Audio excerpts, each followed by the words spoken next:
Best OBS recording settings for low-end PC. So if you want to know the best recording settings for your low-end PC, then first you need to open up your OBS. Once you've opened, you just need to simply go with the top left, which has file option, and then go with settings. Now under settings, you need to go with the output section and go with the output mode and then select advanced option.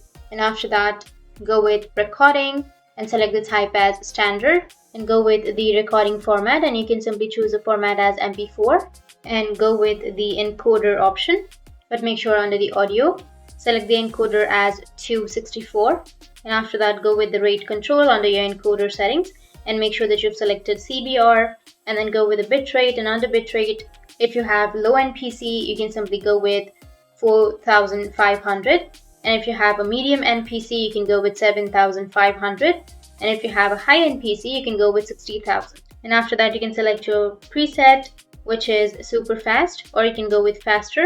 Go with profile, make sure that your profile is high, and after that go with OK. Or before that, make sure to apply all of the settings, and once you've applied you need to go with OK and your settings will be changed. So these were the best OBS settings for the recording, and if you have any questions feel free to comment below.